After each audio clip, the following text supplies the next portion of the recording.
Viens, Esprit de Dieu vivant, renouvelle tes enfants. Viens, Esprit Saint, nous brûler de ton feu.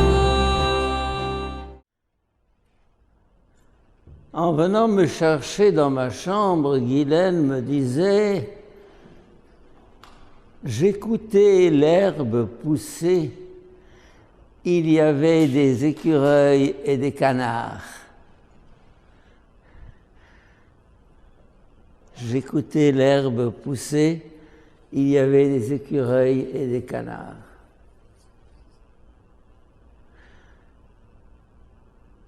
La nature n'a pas simplement pour fonction de nous nourrir,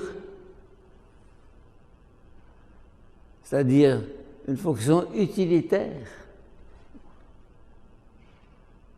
ou bien de nous fournir de l'oxygène, mais de nous fournir de la beauté.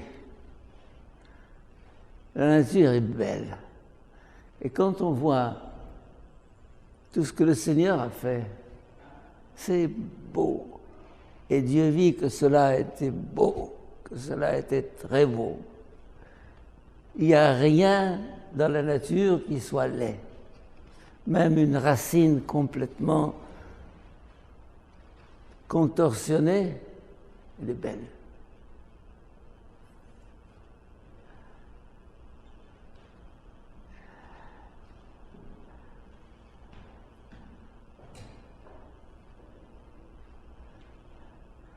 Et donc la nature, à travers sa beauté,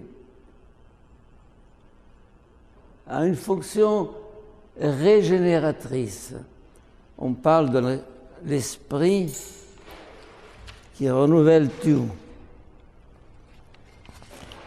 L'esprit puissance, source de renouveau. Eh bien, nous avons tous fait l'expérience d'une promenade dans la nature ou au bord de la mer ou dans la forêt où on revient les piles rechargées, le corps rechargé, l'esprit apaisé. Je crois que c'est Marcel Legault qui disait « Rien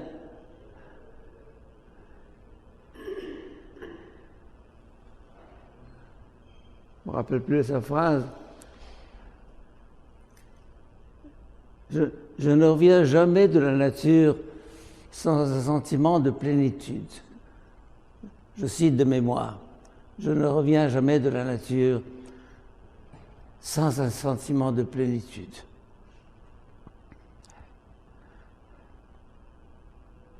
Et quand on a la chance d'avoir le Canada pour patrie, eh bien, il faudra remercier le Seigneur parce que c'est un beau pays qui offre une diversité incroyable, une nature luxuriante.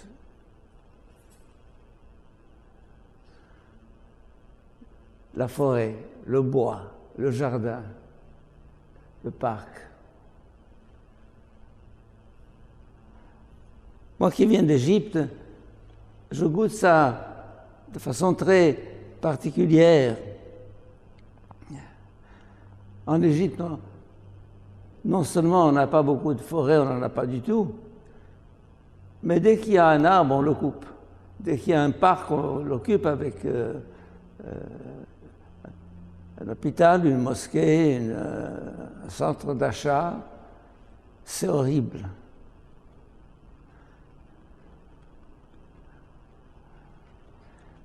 Comment un peuple peut-il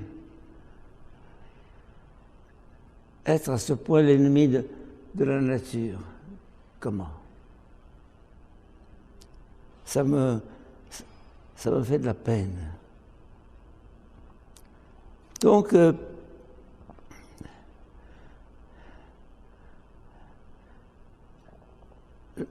je pense que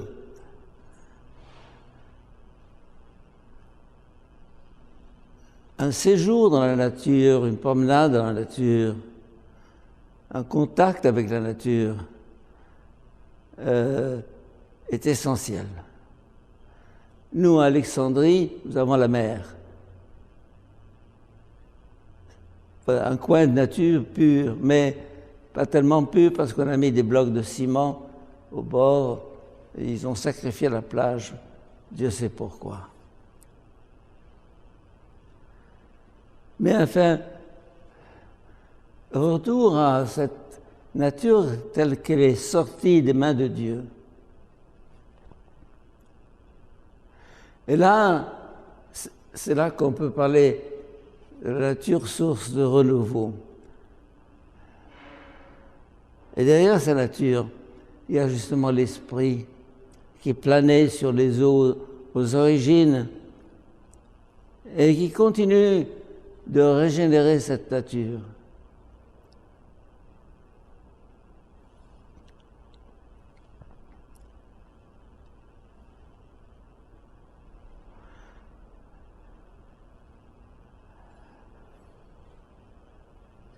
Il m'arrive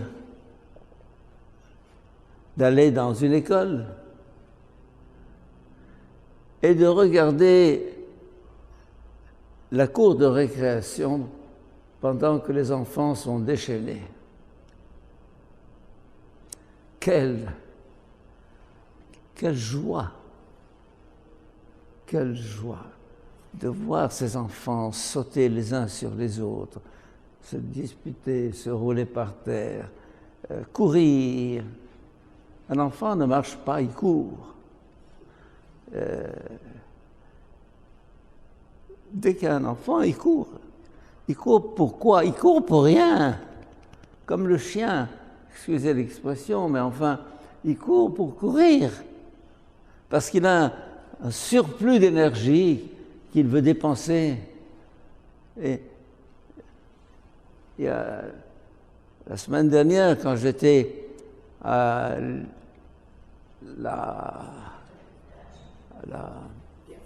au presbytère Saint-Laurent, le soir, derrière mes volets, sans que les gens puissent me voir, je regardais une bande d'enfants qui montaient les escaliers, descendaient les escaliers, montaient les escaliers, descendaient les escaliers. Je me dis, ça apprécie qu'ils m'en donnent un petit peu, parce que moi, monter les escaliers, c'est pas facile. Alors, et ils couraient pendant 1 heure comme ça. Je les regardais avec joie profonde. La vie.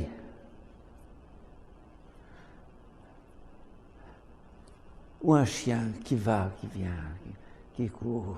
C'est ce grouillement dont je parlais ce matin, que les eaux grouillent d'une multitude d'êtres vivants, on peut le contempler dans une cour de récréation, justement, avec des enfants.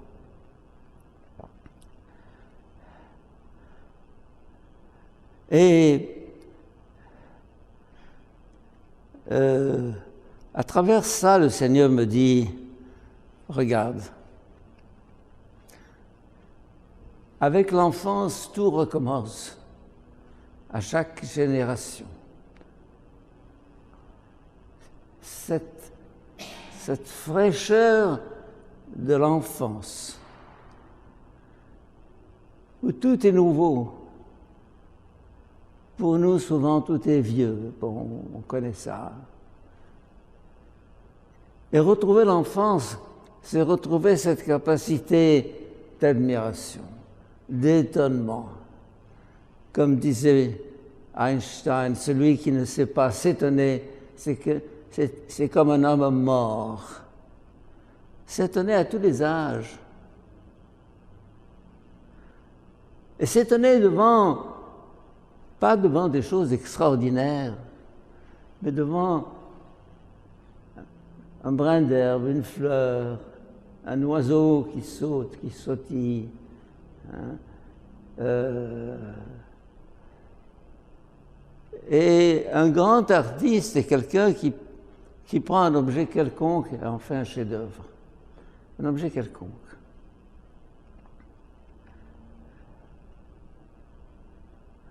Quand j'étais à Chicago, il y a longtemps, j'ai pris un cours, parmi les cours que je suivais, un cours Art Appreciation, comment dire, goûter l'art. Hein. Et alors la professeure que j'avais, je me rappelle encore son nom, Mrs. Krakover, elle parlait de la texture de l'écorce de l'arbre. Hein.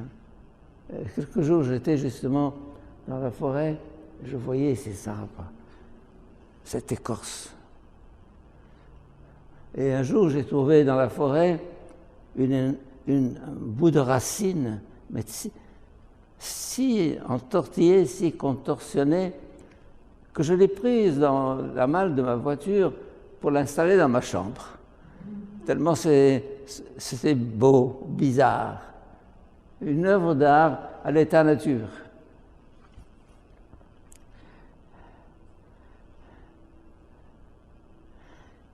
Alors, je parlais ce matin, du matin, justement, je parlais du matin, le matin qui est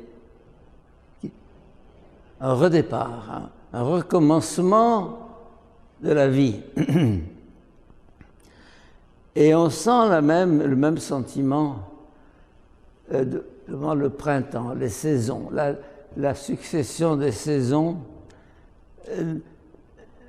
Le printemps n'aurait qu'un goût sans l'hiver. Et Dieu sait si vous connaissez l'hiver ici. Mon Dieu. Le printemps. Les fleurs du printemps, le bourgeonnement des arbres, la nature qui redémarre. Tout était mort, tout recommence.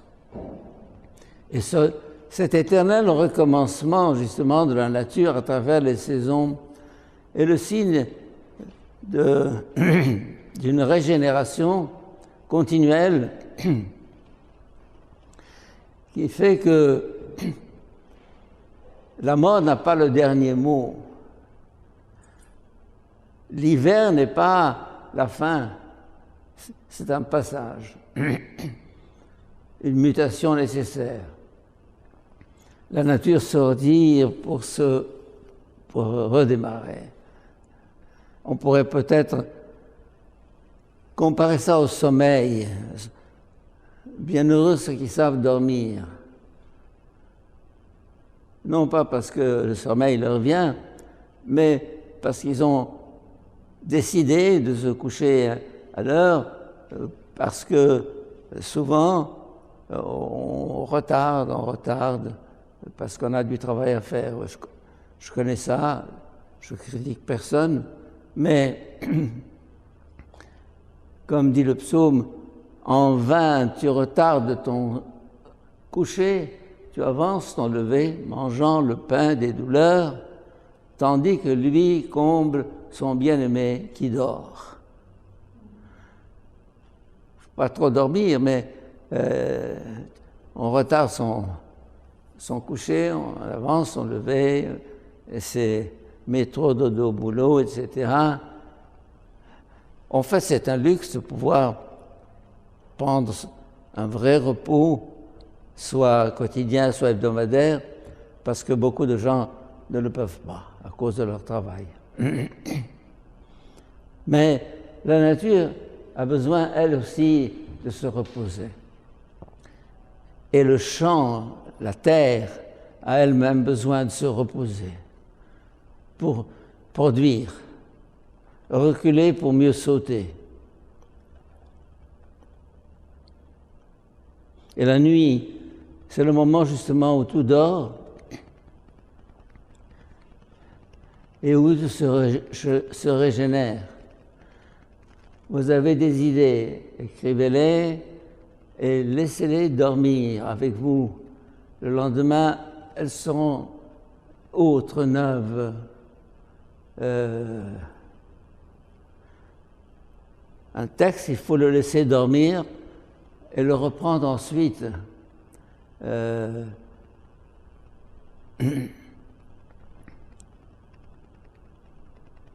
y a un livre du père Carré, un dominicain, qui a pour titre « Chaque jour, je commence ».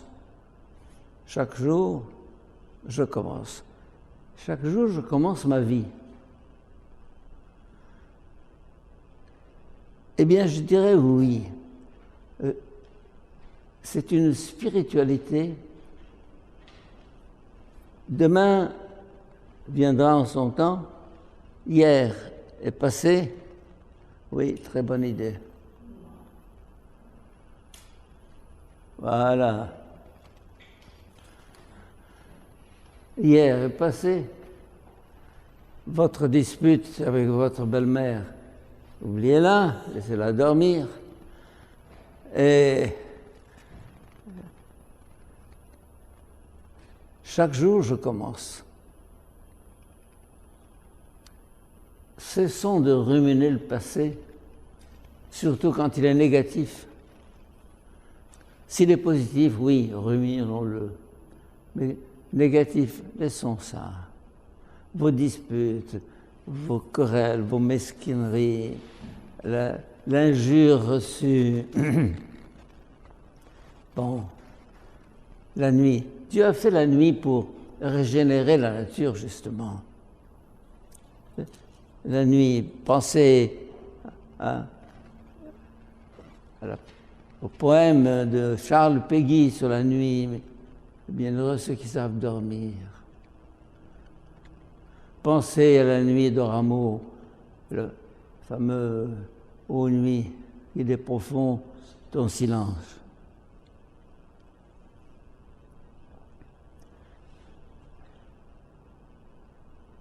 Le caractère rythmé de la nature est pour nous important pour nous mettre à son école. Le rythme, c'est la respiration du monde. La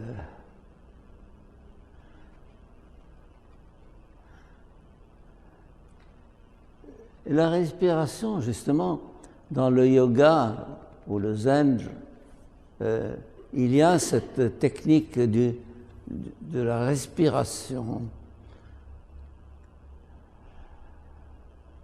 Souvent, nous respirons à moitié. Le souffle est haletant. Profonde inspiration qui entre jusqu'au fond des poumons. L'oxygène de la nature pénètre en nous. Et là, je voudrais dire quelque chose. C'est que nous nous achevons dans la nature et la nature s'achève en nous. C'est-à-dire qu'il y a entre nous et la nature une espèce de communication, de communion, de va-et-vient, parce que nous sommes le fruit de la nature.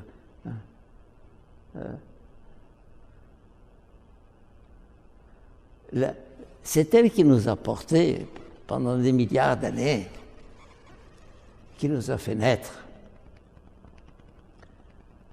qui nous a inventé ce chef-d'œuvre du corps humain. L'homme, c'est inconnu, le fameux livre de Carrel, qui remonte à 70 ans au moins. L'homme, c'est inconnu. Quelle merveille! Pour ceux et celles qui ont fait de la médecine, vous savez un peu la complexité du corps. Mais sans connaître tous les mécanismes de notre organisme, il faut être capable d'admirer ce corps, comment sous la forme d'une petite poche comme ça, il y a 7000, je ne sais pas comment on appelle ça, photos qui est des milliers de cordes vocales pour entendre. Quelle perfection dans l'oreille, quelle perfection dans l'œil, et tout le reste.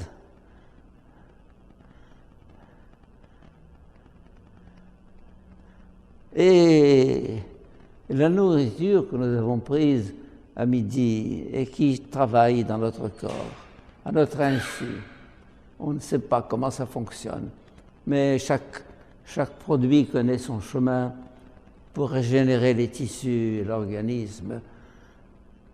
On oublie, on ne pense pas. On ne pense ni à respirer, ni à digérer, ni à exister, je dirais. C'est comme ça. Dans cette existence de chaque jour que nous recevons de ta grâce. Voilà, on reçoit. Et la vie spirituelle, c'est justement prendre conscience de cette vie, soit par le souffle, soit par la nourriture. L'acte de manger est un acte sacré, comme je le disais ce matin. Goûtez, voyez comme est bon le Seigneur. Goûtez, voyez comme est bon le beefsteak. Goûtez, voyez comme est bonne la boisson, la soupe, que sais-je. Goûtez, voyez. Ce n'est pas un acte uniquement biologique. À travers le goût, la capacité de savourer, j'aime bien le mot savourer, il y a une communion qui s'opère avec la nature. Parce que dans la nourriture, la nature nous livre son âme. Le goût, c'est l'âme de la nature. Le goût, c'est l'âme de la nature, dans ce cas-là de plus profond.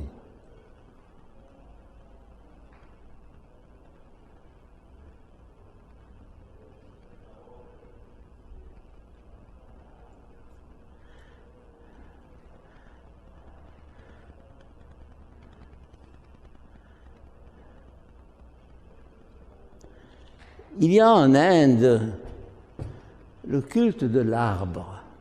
En Inde et en Asie du Sud-Est, le culte de l'arbre. Des banyans. J'ai vu là-bas le plus grand banyan du monde, 1 kilomètre de diamètre. Oui, 1 kilomètre de diamètre. Les lianes sont tombées, descendues, et vous avez un tronc, enfin, ce qu'on appelle un tronc, d'1 kilomètre. Comment? 1 kilomètre. 1 kilomètre, mais je crois, peut-être que je suis marseillais sur les bords, mais il y a un banyan énorme. J'ai photographié à l'époque, j'ai perdu vous le trouverez certainement dans Internet. Eh bien, un simple arbre du jardin, regardez ce tronc. Il a mis des années, des dizaines d'années pour se faire. Et là, on est devant l'arbre, la majesté de l'arbre, la beauté de l'arbre. Il y a toute une philosophie dans l'arbre, toute une théologie, je dirais, dans l'arbre. Et le culte de l'arbre ne m'étonne pas. Et en Inde, les gens viennent déposer des offrandes au pied des arbres. Je ne sais pas s'ils sont sacrés ou non, mais ils sont sacralisés en tout cas. L'arbre, symbole de vie. Comme la vache, symbole de vie. C'est pour ça qu'ils respectent la vache. Pas en tant que vache, mais en tant qu'expression de la vie cosmique, l'arbre aussi. Respecter l'arbre, respecter la plante. Et simplement, je dirais, se dire que la nature n'est pas simplement un domaine à conquérir par la science et la technique. Il ne faut pas se dire devant une forêt, qu'est-ce que je peux en faire? Non, on commence par la goûter, par la... L'homme occidental, ou moderne plutôt, voit la nature dans sa fonction utilitaire. Qu'est-ce que je peux en faire? Combien d'argent je vais gagner? Ah! Retour à ce regard de respect, de vénération devant la nature. Elle livre un message, elle est un message. Et je disais tout à l'heure, le contact avec la nature nous enrichit, nous grandit, nous élargit.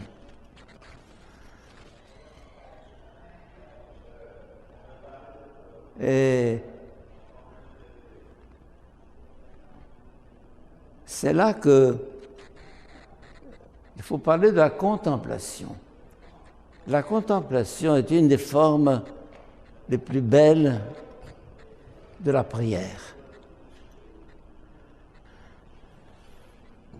En général, le mot prière, prier, évoque en nous l'idée de demande. Je vais prier la Vierge de guérir mon enfant. Je vais prier Dieu de réussir à l'examen. Je vais prier.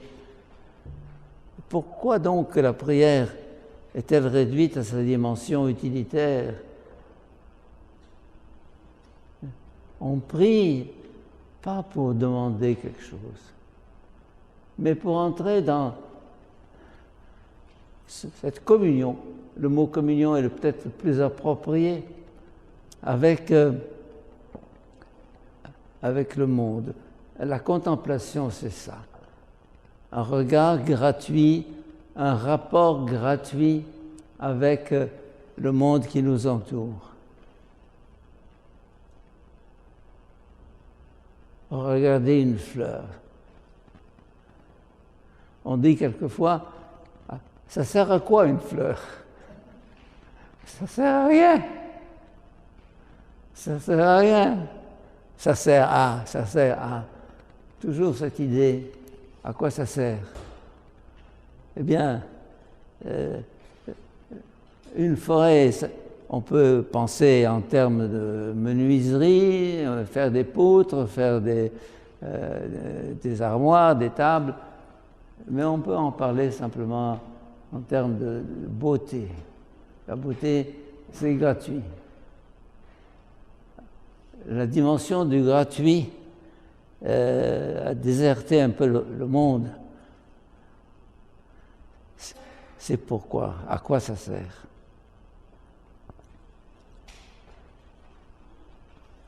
Et alors se crée alors ce sentiment de communion. Dans la communion, il y a échange. Comme disait Marx, l'homme humanise la nature et la nature est humanisée par l'homme. Je crois que c'est lui qui a dit ça. Alors,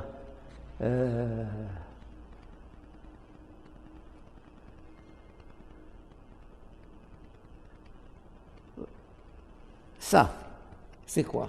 Une veste, oui. Mais c'est un coin de nature, un bout de nature qui est humanisé parce que je lui fais l'honneur de le porter sur les épaules.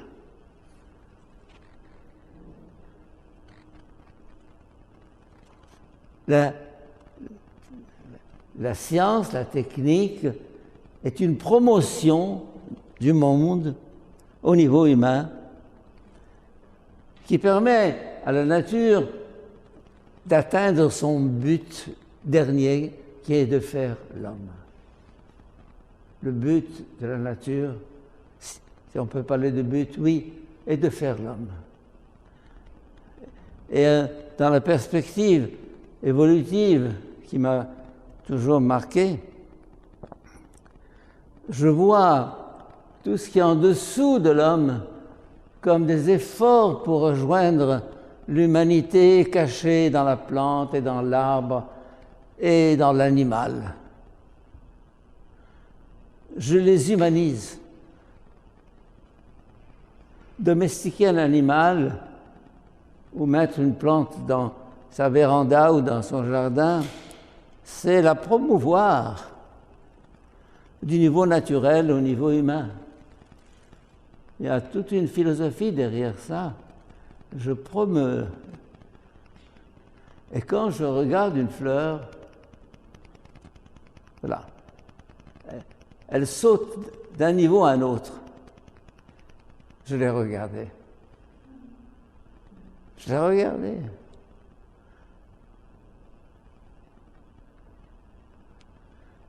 Et quand je traverse une allée d'arbres, eh bien, je vois les arbres s'incliner devant moi en disant « Voici le roi qui passe. »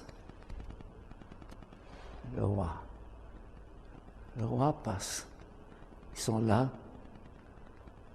Bonjour, Henri. Quel honneur. Vous allez me dire, tu es un peu orgueilleux, vaniteux. Non. La nature, devant l'homme, s'incline intérieurement, si je puis dire. Et je ne sais pas si vous avez lu le livre, je ne me rappelle plus l'auteur, mais c'est un livre en anglais, The Secret Life of Plants, la vie secrète des plantes, dans la collection Les énigmes de l'univers. La vie secrète des plantes, elle est traduite en français. On montre à quel point les plantes d'un jardin vibrent à tous ceux qui vibrent dans le cœur de son propriétaire et de celui qui s'en occupe. Un couple qui fait l'amour à 60 km du jardin fait que les plantes du jardin frétillent. Constaté avec un... Pas moi, mais enfin dans le livre, ils expliquent comment l'aiguille se met à trembler, hein, voilà. La plante vit, elle est beaucoup plus sensible que nous. Vous savez, la montée de conscience a atrophié en nous nos capacités sensitives. Elle les a atrophiées. Elles sont beaucoup plus développées chez l'animal et encore beaucoup plus développées dans la plante. On pense que tout ça, bon, on parle de la nature inanimée, la nature sent, et un jour on verra comment brancher la nature sur l'homme pour lui donner un surcroît d'énergie ou de sentiments ou de je ne sais pas quoi, un malade qui manque d'affection, enfin j'imagine.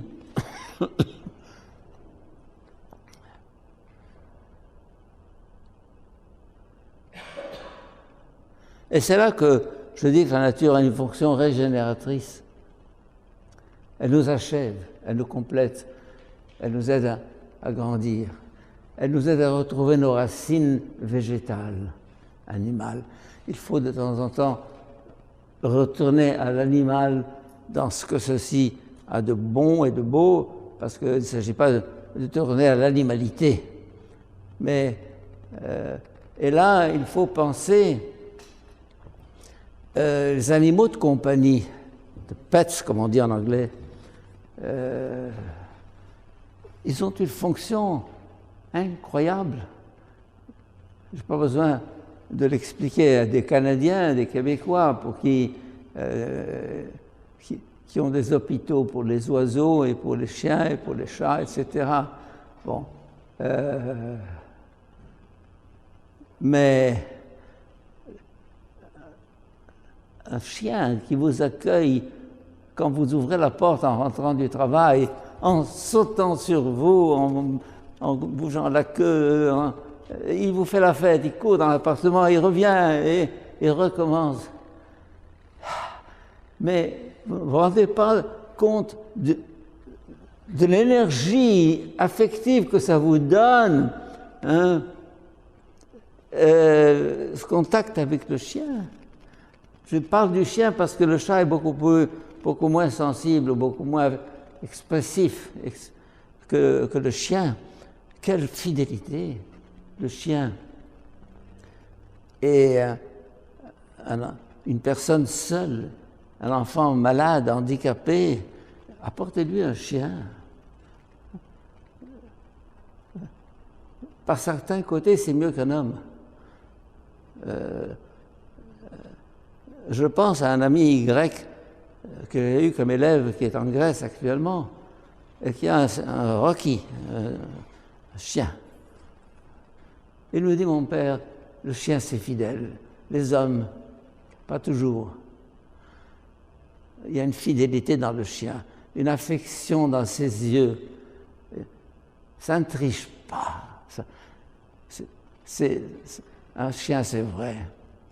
Et c'est là, justement, que, sur le plan psychologique, le contact avec l'animal, le chien, hein, en particulier, peut être une thérapie, une vraie thérapie.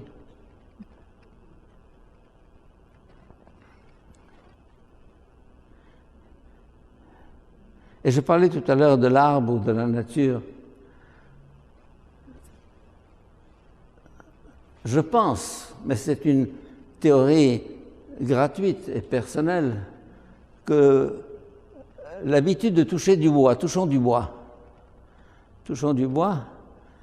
je pense que ça doit remonter au fait que le bois, expression de la vie cosmique, me communique un peu de cette énergie qu'il possède en lui et qui conjure le mal d'une certaine manière. Hein? Touchons du bois. Pourquoi touchons du bois? Parce que le bois, c'était l'arbre, c'était la nature. Enfin, c'est une affaire tout à fait personnelle. Je reviens à une idée que j'ai évoquée tout à l'heure, la nourriture que je développe dans mon livre en anglais. L'appétit. L'an dernier, Guylaine me disait, quand vous étiez à l'hôtel en Israël, vous mettiez à table sans aucun appétit. Aucun! Et je me disais, comment les gens peuvent avoir de l'appétit? Et j'avais les meilleures choses. L'appétit. On remercie pour la nourriture, mais on ne remercie pas pour l'appétit. L'appétit. Avoir envie de manger. Et voir quelqu'un manger avec appétit. Je pense à ma mère qui invitait les marchands ambulants qui passaient dans la rue à prendre quelque chose. Il marchait sous le soleil avec 2 paniers de figues sur la tête en criant « les figues, les figues, les figues », etc. Elle leur disait « bien, on achetait 1 kilo de figues » et puis elle leur disait « assieds-toi sous l'arbre hein, ». Et elle leur apportait, elle sortait il n'y avait pas le frigo à l'époque, mais elle préparait un petit repas. Et je la voyais encore derrière les stores de la fenêtre. Elle me dit, il mange avec appétit. Elle était contente. C'est l'appétit. On n'apprécie pas souvent ces choses-là qui nous paraissent normales.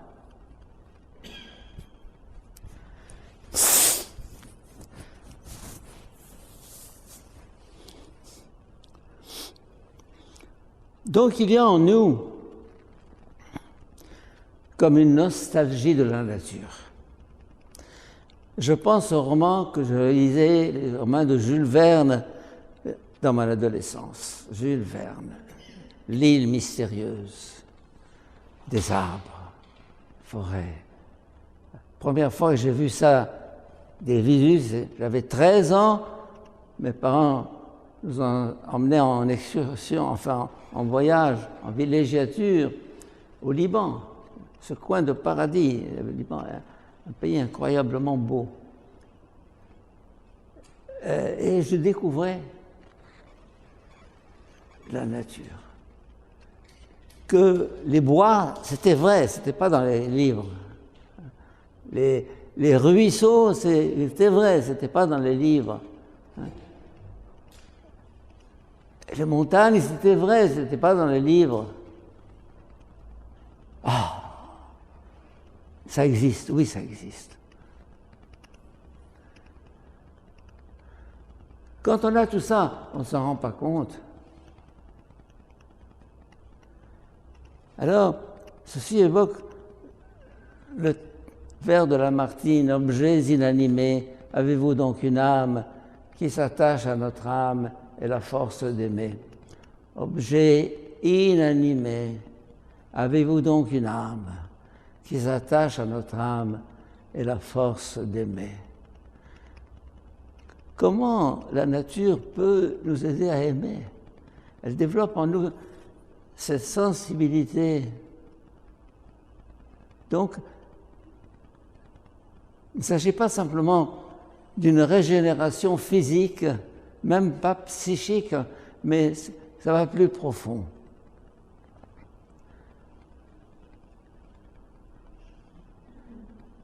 Rien ne remplace le contact avec la nature, comme disait Marcel Legault.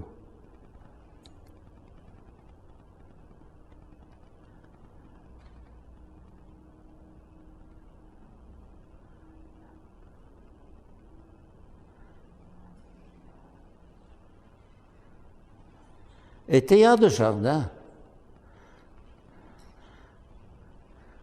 avait une sensibilité particulière à la nature,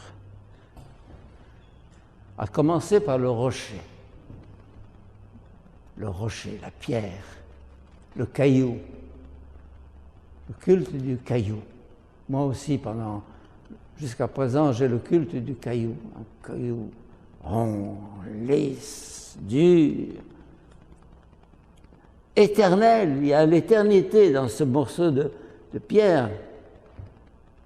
Mettez-le 1 million d'années au bord de la mer, il résistera aux vagues et à la dissolution. Le caillou, le rocher. Et souvent, j'aime bien caresser. Devant ma fenêtre ici, j'ai du granit. Le rebord de la fenêtre est en granit. Et quand je vois aussi les pierres du corridor ici, en granit, noir, gris, rose, c'est beau. C'est beau. Touchez la pierre, touchez le granit. Une simple pierre. Dans vos jardins, vous avez des blocs de rochers, je crois. Je croyais que c'était gratuit, mais on me dit que ça coûte assez cher. Mais c'est beau, au milieu des plantes. Les plantes, c'est fragile, c'est délicat. Et vous avez ce morceau de basalte noir. Il est là en disant « J'existe. J'existe pour l'éternité. J'existe. »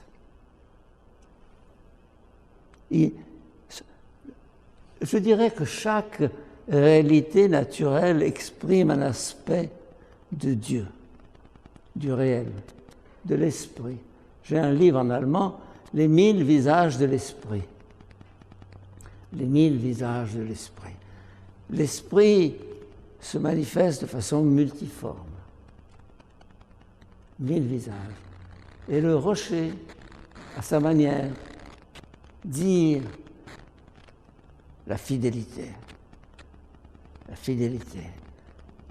Dieu, mon rocher, ma citadelle, Dieu, mon rocher, ma citadelle.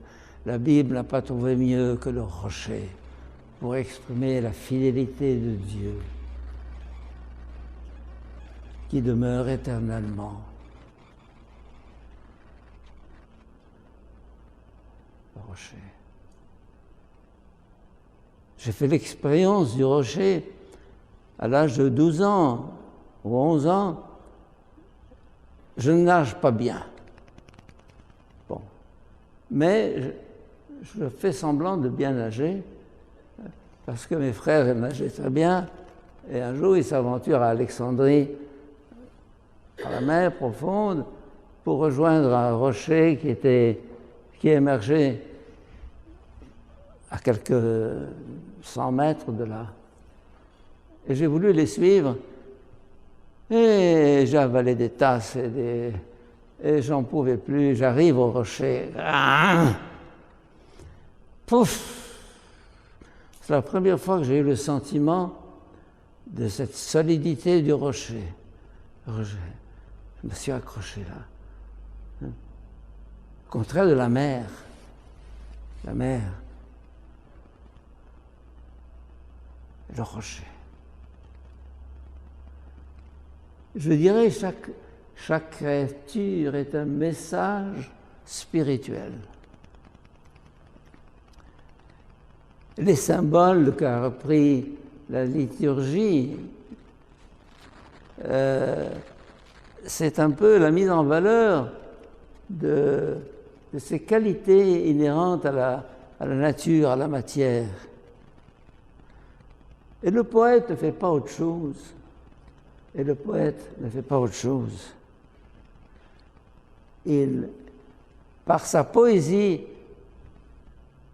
il surélève la nature au niveau humain en la faisant passer par son cœur et par ses mots.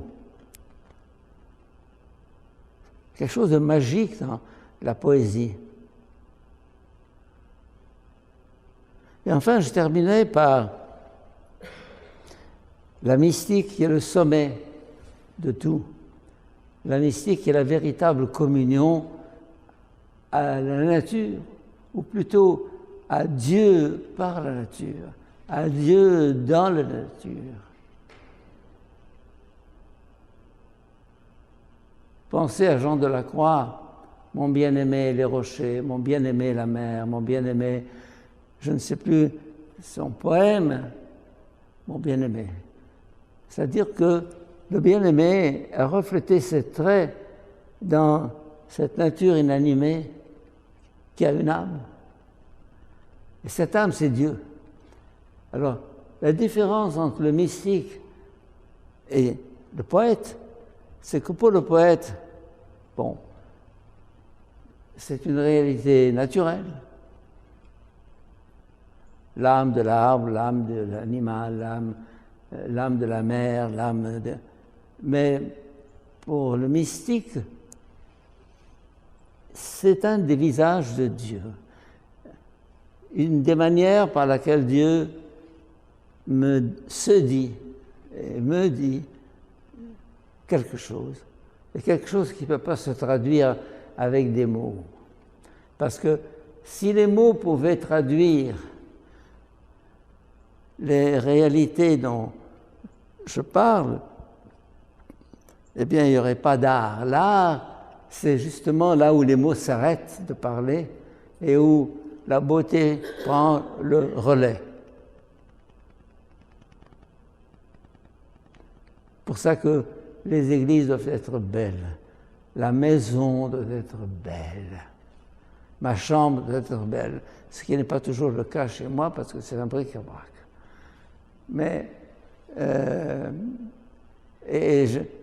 je conseille souvent aux familles, aux couples, de mettre 2 fleurs sur la table. Je vois en Allemagne, c'est toujours les fleurs et la bougie allumée ou les 2 bougies allumées. Hein. On dirait, mais c'est pourquoi vous consommez de la cire inutilement. Mais non. Alors on fait une pénombre dans la salle, et il y a les 2 bougies, il y a les fleurs, il y a la nappe blanche. Hein. il y a les verres de cristal. Pas chaque jour, non. Mettez-les une fois par semaine, aux fêtes, etc. Apprendre à célébrer. Célébrer.